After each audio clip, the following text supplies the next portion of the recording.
Okay, Ramkaran Patel जी, वो जो फर्जीवाड़ा हुआ है उसकी तो जितनी निंदा की जाए उतना कम है। ये एग्रीकल्चर में जो 3 लोगों के नाम सामने आ रहे हैं उसकी और पुख्ता सबूत सामने आए। पूरा संस्थान और सब शिक्षा जगत के जो भी लोग हैं वो तो सब चाहते हैं कि चीजें सामने निकल कर हो रहा है। उन लोगों का क्या जिन्होंने दिन रात अपनी आंखें फोड़ के हमारे सामने, हमारे देखे हुए आंखों के, सर मेरा तो हो जाएगा, मैंने इतनी पढ़ाई की, 24 घंटे दिन रात, मतलब कि खाना पेट में रोटी कम डाली है, भेजे में खोपड़ी में किताबें ज्यादा डाली है। एग्रीकल्चर वालों ने अपना दिन रात दिया है। पहली बात तो ये कि सालों से वैकेंसी का इंतजार किया, उसके बाद में ये नाटक सुनने को मिलते हैं कि ये पीएबी वाले पेपर लीक करते हैं। जिन लोगों को पेपर मिलता है वो 190, 95 नंबर मारते हैं। मैं कहता हूं कि अभी मैं 4 क्वेश्चन देता हूं, वो 3 ही बच्चों को लाके उनसे 4 क्वेश्चन के एक ही बार में राइट आंसर दिलवा लो। इतने महान विभूति, इतने भयंकर बड़े वाले स्वामी नाथन, वर्गीस कुरियन सब यहीं पैदा हो गए। तो जो भी सुनने में आया है उसकी हमने कभी सपोर्ट नहीं करते हैं। और दिल से कहता हूं, एक एज ए स्टूडेंट, एक एज ए टीचर, ये जो भी होता है भाई साहब, जो भी सुन रहे हैं भाई साहब, परमात्मा लोगों थोड़ा रहम खाओ। तुम्हारे भी बीवी बच्चे हैं, घर में 2 रोटी खाने को मिल रही है तो तुम्हें अंधे हो रहे हो। वो कहता है ना है कि जब नाश मनुष्य का छाता है पहले विवेक मर जाता है। ये जो तुम्हारा विवेक मरा हुआ है ना, उसका हम जो है अभी बातों से जो है हम आप लोगों का घोर विरोध कर ही रहे हैं। पर साथ में आप लोगों को थोड़ा समझना होगा, जब आप लोगों के सामने मुख्यमंत्री साहब 2-2 लाख रुपए लेकर जाते हो, उन लोगों के पास में जाते हो जिनके घर में कुछ हानि हो गई हो, किसी को पैसे की आवश्यकता नहीं, ईमानदारी का खाओ। विद्यार्थी कभी किसी का झूठा नहीं खाता है, झूठा खाने की आदत किसी और की होती होगी। जो विद्यार्थी ने, जिसके पिता ने पेट काट काट के गरीबी हालत में यहां पहुंचाया ना, उससे समझो पहले एक बार। एग्रीकल्चर वालों ने पहले तो सालों वर्षों इंतजार किया तुम्हारी नौकरी के लिए। तुम हमारे वोट से जीते, न तुमने नौकरी दी, न फर्जी बाड़ा, उसका पूरा तत्काल प्रभाव निकालो। जो जानकारी लोगों के संज्ञान में है, वो जानकारी अगर गलत है तो आप साबित करो, सबके मुंह बंद होंगे। अगर वो जानकारी सही है और ये गलती हुई है, ऐसा फर्जीवाड़ा हुआ है, तो शर्म करो। और शर्म करने के साथ साथ में जो उस लायक है ना, उसको सामने लेकर आओ। भाई साहब, आप ओबीसी का कट ऑफ भी देखोगे ना, 125-30 में ओबीसी का कट ऑफ चला जाएगा। आप जनरल का कट ऑफ देखोगे ना तो 130 से 140 के बीच में कट ऑफ जनरल का चला जाएगा। अरे भैया, हमने भी पेपर देखे हैं, ऐसे पेपर नहीं देखे हमने। इतना खतरनाक, इतना डीपली, इतना गहन पूछा गया प्रश्न पत्र, जो पढ़ाने वाले मास्टरों से नहीं बना ना, उनसे बन गया। तो जाके पूछो जरा, उनको कुछ नहीं आता है। और अगर आता है तो हम ऐसे लोगों का हम सम्मान करना चाहते हैं। हम एक मंच सजाना चाहते हैं जहां पर ऐसे विभूति, जिनके 200 में से 195 नंबर आए हैं 200 में से, उन लोगों का हम सम्मान करना चाहते हैं भाई। और उन लोगों को वहां क्यों बिठा के रखा है? उन लोगों को लाओ और उन लोगों का सम्मान करवाओ, और इन लोगों को देश का कोई बहुत बड़ा सा पद दो। ये कहां है एसडीओ की आरओ की भर्ती में फंसा रहे हो आप, एसडीओ में? अरे वो तो बहुत बड़े लायक है, वो तो नासा में जाने लायक होंगे ना। लेके जाओ ना एग्रीकल्चर विभाग में। आपसे हाथ जोड़ के निवेदन है सरकार कि जो लायक है, जिसने अपनी आंखें फोड़ी है, ये वीडियो जितने भी एग्रीकल्चर वाले देख रहे हैं, मैं बता रहा हूं, अरे आज मैं कह रहा हूं, आज एग्रीकल्चर में सुनने को आया, कल कांस्टेबल में होगा, तो हम क्या मर जाएं? हम क्यों खड़े हैं यहाँ? बताओ आप मुझे एक चीज बताइए, यहां पर क्यों खड़ा है कोई व्यक्ति? यहां इसलिए नहीं खड़ा है कि तुम जो कहोगे वो हो जाएगा। वो होंगे मूर्ख, वो बच्चे भी, वो विद्यार्थी भी मूर्ख होगा, वो शिक्षक भी मूर्ख हो सकता है जो ऐसी जानकारी दे। हम मूर्ख नहीं है, सब मूर्ख नहीं है। आप थोड़ा सा ये समझो, आप लोग जिस गद्दी पर बैठे हो वहां तक आवाज नहीं पहुंचती है, लेकिन जहां से आवाज आती है ना, चैन नहीं पड़ने वाला तुम्हें। एग्रीकल्चर में यदि वाकई में सत्य है, ये फर्जीवाड़ा है, तो मैं फिर से कहूंगा, सब लोग एक हो जाना। ये कल एग्रीकल्चर में हुआ है, फिर पुलिस में होगा, पटवारी में होगा, जेल प्रेरी में होगा। अभी तो जेल प्रेरी का रिजल्ट दिया ही नहीं तुमने। अरे दो ना दादा, रिजल्ट क्यों नहीं देते? अब बम थोड़ी फोड़ रहे हो, रिजल्ट देना है ना, रिजल्ट दो। मैं फिर से कहूंगा, सबकी तरफ से कह रहा हूं, ये मेरा व्यक्तिगत मत भी हो सकता है और ये मेरे सब स्टूडेंट का, मेरे भाई लोगों का, मेरे मित्र जिन्होंने मेरी नजरों के सामने, अच्छा ठीक है, माना कि हमारे किसी मित्र का, माना कि हमारे किसी दोस्त का उतना नंबर नहीं आया होगा जितने वो पास हो जाए। अरे यदि वो फेल है तो उसे फेल करो, उसकी मार्कशीट, उसके आंसर शीट जो है उसके हाथ में दो। भाई तो इस लायक नहीं है, वो स्वीकार करेगा, लेकिन जब गधे गुलाब जामुन खाएंगे तब बुरा होगा।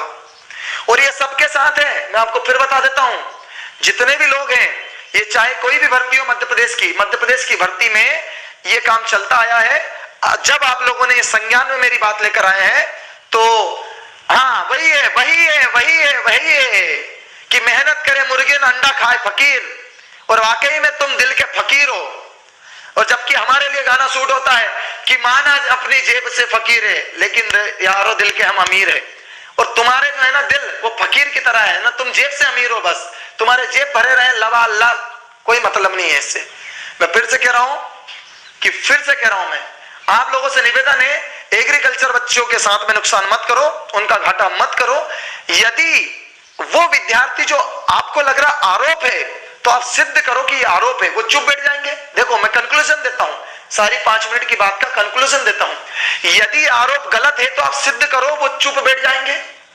और यदि उनके द्वारा कही गई बात सत्य है तो फिर तुम अपनी भुगतान के लिए तैयार रहना।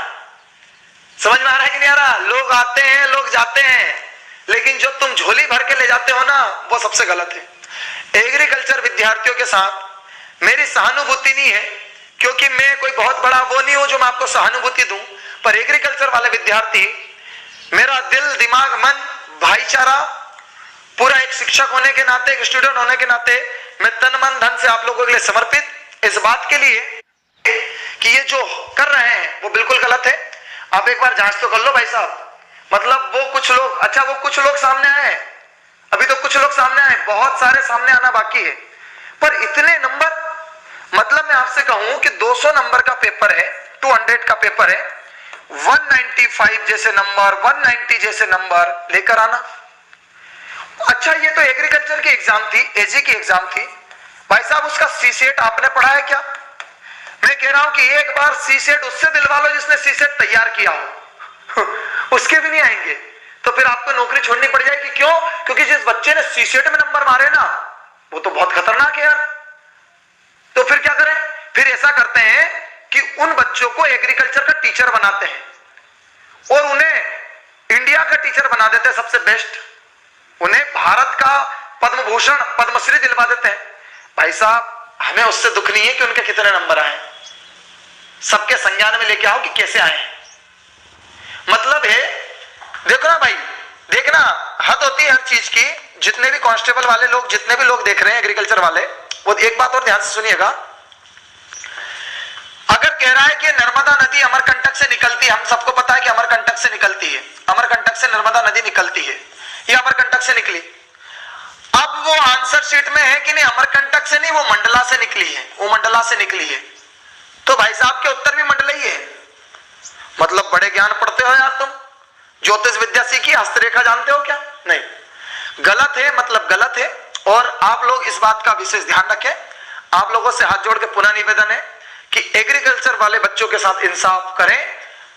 अगर आपको मैं फिर से कहूंगा लग रहा है कि ये जो बात कह रहे हैं एग्रीकल्चर वाले वो आरोप है, तो सिद्ध करो। ये चुप बैठ जाएंगे, जिनके नंबर कम आए वो पीछे हट जाएंगे। ऐसा नहीं है, किसान के बेटे हैं, सब जानते हैं, ठीक है ना। सालों साल, 4-4 साल फसल को बिगड़ते देखा है, अन्न को तरसते देखा है, अच्छे कपड़े पहनने को तरसते देखा है। ये सब परिस्थिति जानते हैं तुमसे बेहतर, किसान की औलाद है, सब जानती है। वो नहीं जानता जिसको पैसे के दम पर सब कुछ करना आता हो। इसलिए आप लोग सिद्ध करो। समझ में आ रहा है? या तो बोलो, दोनों तीनों चीजें होगी, ठीक है ना। हाँ, तो बस यही मेरा समय हुआ समाप्त। लेकिन मैं यहां पर आप लोगों को एक प्रश्न का आंसर देकर जाऊंगा। लेकिन एग्रीकल्चर जो फर्जीवाड़ा सामने आ रहा है, मैं तो फिर कहूंगा, मेरा शब्द नोट करना, यदि ये फर्जीवाड़ा नहीं है तो आप खुलकर बोलिए साहब, जवाब दीजिए। एग्रीकल्चर वाले बच्चे समझदार है, और बच्चे नहीं है, अरे बच्चे नहीं है, वो तुमको पढ़ा दे। एग्रीकल्चर वालों को इंसाफ दो, और यदि उनको लग रहा है कि नहीं वही झूठे हैं तो उनको बता दो कि भाई साहब आप झूठे हो, ये देखो सब समझते हैं सब, ठीक है ना। ना समझ होंगे आप, इंसाफ करो और आगे बढ़ो, ठीक है। जियो और जीने दो, इस नारे पर काम करो। ठीक है। हाँ भाई मैं इस पर आया था, मैं आता हूं। अरे भाई साहब सीधी सी बात है, आत्मा दुखती है। आत्मा इसलिए दुखती है कि आज एग्रीकल्चर कल पुलिस, तुमने कितनों की तो जान ले ली है, तुमको फर्क क्या पड़ता है? तुम्हारा एक ही नारा 2 लाख दे दो, मरे हो के घर में, घायल के घर में 50,000 नहीं चाहिए, हमसे ले जाओ कितने चाहिए, हमसे ले जाओ कितने चाहिए। अरे बहुत खेत है हमारे पास लमसम, ठीक है ना, मेहनत का खाते हैं। कभी हमने किसी दूसरे के खेत में अनाज बो के काट के नहीं लिया है, सबने अपनी मेड़ बना के रखी है, अपने अपने खेत में अनाज उपजते हैं, अपने अपने खेत का खाते हैं। समझ में आ रहा है कि नहीं आ रहा है? आपके खाए पे नहीं पले हैं कोई। सबका सम्मान करो, सबको दो। ओके ठीक है। हाँ, नरेंद्र कृष्ण करमरकर की अगर मैं बात करता हूं तो किस क्षेत्र प्रसिद्ध? भाई साहब गणितज्ञ रहे, गणितज्ञ रहे, बहुत बड़े जादू कर रहे हैं गणित के। और याद रखिएगा इन्हें, ये जो नरेंद्र कृष्ण करमरकर है ये ग्वालियर से है, ये ग्वालियर से है, ग्वालियर से है नरेंद्र कृष्ण करमरकर। और इन्हें मध्य प्रदेश का गणितज्ञ कहा जाता है, मध्य प्रदेश का गणितज्ञ कहा जाता है, मध्य प्रदेश का गणितज्ञ कहा जाता है, मध्य प्रदेश का गणितज्ञ कहा जाता है नरेंद्र कृष्ण करमरकर को। बोलो हाँ, रेडी है? ये राइट आंसर था। नरेंद्र कृष्ण करमरकर गणितज्ञ है, ग्वालियर से है, मध्य प्रदेश का गणितज्ञ कहा जाता है। ओके ओके ठीक है भाई साहब, मुझे किसी की थैंक यू की आवश्यकता नहीं, ये इसका राइट आंसर था। मैं वाकई में बता रहा हूं, मैं कोई किसी की जरूरत नहीं, बस जरूरत है, बुरा लगता है भाई, बहुत बुरा लगता है। एक बार बैठकर सोच के तो देख मेरे लाल, पढ़ने में जो आंखों में ये चश्मे यूं नहीं लगे हैं, बहुत बहुत मेहनत से लगे हैं। समझ में आ रहा है? हर आदमी को चश्मा इसलिए नहीं लगता है कि उसकी नजर कमजोर है, चश्मा पढ़ पढ़ के भी लगा है, और ऐसे पढ़ के बहुत सारे लोगों को चश्मे लगे हैं। तुमको समझना होगा, न्याय करना होगा।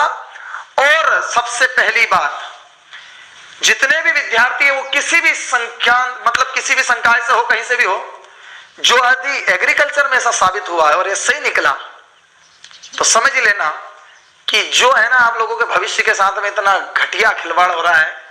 और इससे तो भाई साहब आपसे तो दूर से राम राम। लेकिन अभी जिनने मेहनत की, हमने देखा है पसीना बहाते, किराया होता है 4-4 हजार, ऐसे कमरों का 4-4 हजार रुपए किराया है जैसे कमरों में हम अपने गांव में भूसा नहीं भरते हैं। यहां सब लोग भाव खाते हैं, हर लोग भाव खा रहे हैं, मरे तो विद्यार्थी मरे, तुम उसे बताने से डरते हो, उसी का खाते हो। अभी सब जानते हैं, हम ये भी जानते हैं प्रशासन क्या होता है और राजनीतिक क्या होता है। समझ में आ रहा है? उसके पीछे का जो पार्ट है ना, वो सिखाता है आपको कि करना क्या है। ठीक है, तो मुझे दीजिए विदा, और वीडियो को अंत में कीजिएगा भरपूर लाइक। अगर जमा आपको वीडियो बढ़िया लगता है, पढ़ने में मजा आता है, तो वीडियो को जरूर से जरूर लाइक करें। मैं चलता हूं, आप सभी के खुशहाल भविष्य की शुभकामना करते हुए आप सभी को मेरी तरफ से शुभ रात्रि, शुभ रात्रि, शुभ रात्रि। जय हिंद, जय भारत।